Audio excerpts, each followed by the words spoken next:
Assalamualaikum dan selamat sejahtera.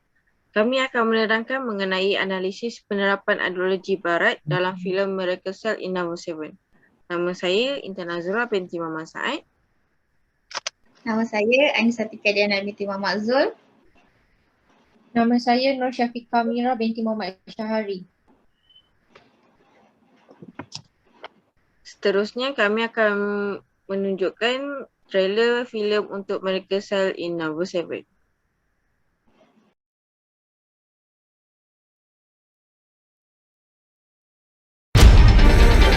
이번 살인 사건은 현 경찰청장을 겨냥한 어복성 살인 사건으로 형법 287조 미성년자 약취 유인죄. 안녕하세요. 이영구 1961년 1월 18일 태어났어요. 재앙절개. 엄마 아팠어요. 내 머리 커서. 이 상태 왜 이래 이거? 뭐 필요한 거 있어? 이영구 딸 이예슬 보고 싶어요. 형님 어쩔 거예요?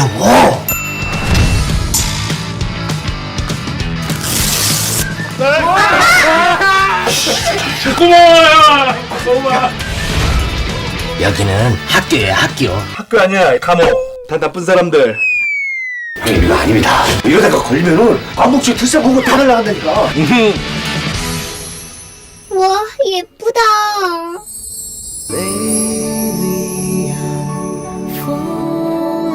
아빠 딸로 태어나서 고맙습니다.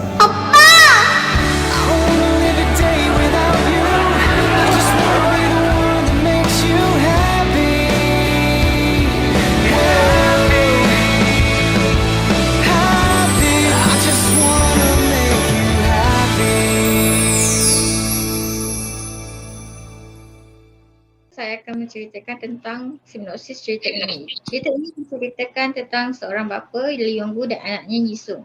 Sebuah kejadian menyebabkan anak dan bapa ini terpisah. Kisah ini juga mengisahkan tentang perjalanan kehidupan si bapa dan anaknya di dalam sel penjara yang bernombor 7. Kisah ini juga menceritakan tentang integriti seorang pegawai dalam menegakkan keadilan dan sifat tamak mereka. Kisah duka perjalanan kehidupan di dalam sel penjara bersama banduan lain dan anaknya. Pengalaman yang menjadikan si anak ini bersungguh-sungguh dalam membela nasib ayahnya. Seterusnya, Konsep ideologi. Konsep ideologi dalam filem ini terdapat 3 iaitu filosofia, aksiologi dan juga logik. Filosofia atau dikenali sebagai filosofi berasal daripada perkataan Greek yang bermaksud kasih sayang. Filem Miracle Cell No. 7 ini menceritakan kasih sayang antara si bapa Yong-gu yang menghidap penyakit autism bekerja keras untuk memenuhi keperluan hidup dan kehendak anaknya, Yesu. Ia juga boleh dikaitkan dengan pengorbanan Yong-gu yang sanggup menerima hukuman gantung sampai mati agar anaknya dapat hidup dengan aman. Konsep ideologi kedua ialah aksiologi. Berasal daripada perkataan Yunani. Azion yang bermaksud nilai dan logos bermaksud teori. Ia dapat diceritakan melalui Yesung yang telah besar dan menjadi peguam menggunakan nilai murni dan segala teori untuk mempertahankan ayahnya Yong-gu bahawa Yong-gu tidak bersalah. Etika merupakan salah satu cabang untuk aksiologi. Ianya membahas masalah moral dan ianya fokus terhadap tingkah laku, norma dan kebenaran. Di dalam cerita ini, kita dapat lihat bahawa pihak polis sendiri adalah tidak bermoral. Hal ini kerana demi menjaga nama baik polis dan masa kejadian merupakan anak kepada ketua pegawai polis. Pihak polis ingin menutup kes dengan segera dengan cara memanipulasikan pesalah Yong-gu untuk melakukan perkara yang tidak benar di tempat kejadian untuk menjadikan bukti yang Yong-gu itu membuat perkara terkutuk itu. Selain itu, pihak polis juga melanggar etika sebagai seorang polis yang adil. Hal ini kerana segala penafian dan bukti yang membuktikan Yong-gu tidak bersalah telah diabaikan dan dinafikan. Akhir sekali, logik. Logik berasal daripada perkataan Yunani iaitu logos yang bermaksud pernyataan ataupun pengucapan yang diterima oleh akal manusia. Logik digunakan untuk membezakan yang benar dan yang salah. Ianya dapat dilihat ketika Yesus membela Yong-gu dengan pernyataannya. Penyelidikan ini sudah jauh menyimpang daripada prinsip seorang polis. Ianya menjadikan fitnah terhadap Yonggu. Pihak polis telah memanfaatkan cacat mental ataupun autism yang dihadapi oleh Yonggu dengan kasih sayang beliau terhadap anaknya dengan memaksakan Yonggu untuk mengaku pertuduhan itu adalah benar dan menerima hukuman gantung sehingga mati. Selain itu, Yesung juga menggunakan psikologi melalui emosi melibatkan perasaan kasih sayang dan rasa empati dalam setiap individu dengan menyuarakan persoalan. Bagaimanakah seorang bapa yang mengidap penyakit autism dapat merogol dan membunuh kanak-kanak yang sebaya dengan anaknya, sedangkan ketika itu beliau amat menyayangi anak-anaknya yang sedang dan sanggup mati untuk putranya itu. Rata-rata hujah ini mendapat perhatian para juri dan setelah berbincang, hakim memutuskan bahawa Lee Yong-gu tidak bersalah dan hukuman telah pun dibatalkan. Sekian, terima kasih. Seterusnya adalah faktor-faktor yang boleh diketengahkan di dalam filem ini adalah pandangan masyarakat terhadap pesakit cacat otak ataupun autism.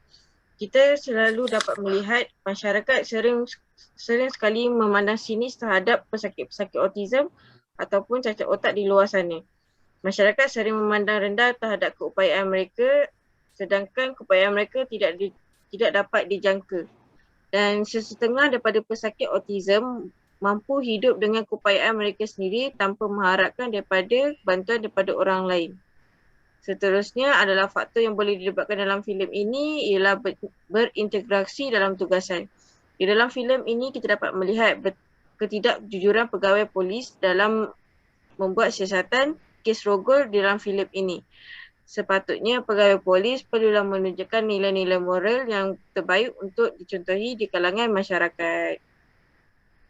Seterusnya adalah cara mengatasi faktor-faktor di dalam filem ini adalah kita perlulah memberi pendedahan awal kepada kanak-kanak supaya lebih peka dengan isu kemanusiaan dan mengajar untuk tidak memandang rendah kepada orang kurang upaya. Akan tetapi kita haruslah memberi sokongan moral kepada insan yang kurang upaya. Seterusnya kita haruslah sentiasa berintegrasi dan jujur dalam melakukan tugas kerana tugas yang dipikul adalah satu ibadah dan amanah yang perlu dipikul dalam kehidupan kita. Kita juga perlulah menentang sindiket rasuah dan juga sogok dalam pekerjaan kita kerana ia akan mendatangkan musibat di masa hadapan. Seterusnya adalah cadangan. Cadangan yang dapat disarankan di dalam filem ini ialah hukuman yang dikenakan kepada pesalah hendaklah lebih teliti dan adil.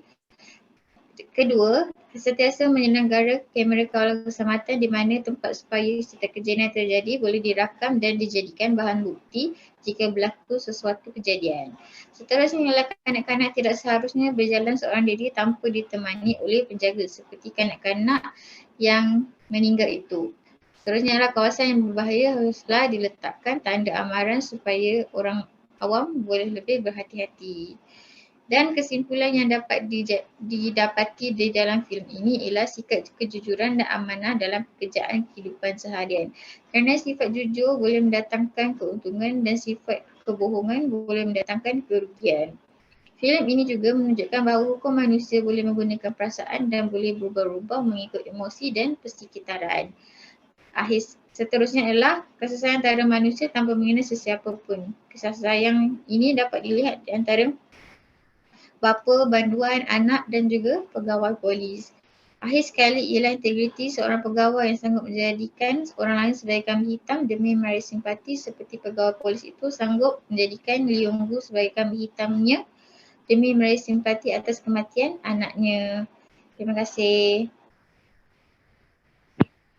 Itu sahaja pembentangan kami mengenai analisis ideologi dalam filem Miracle Cell in Number 7. Sekian, terima kasih.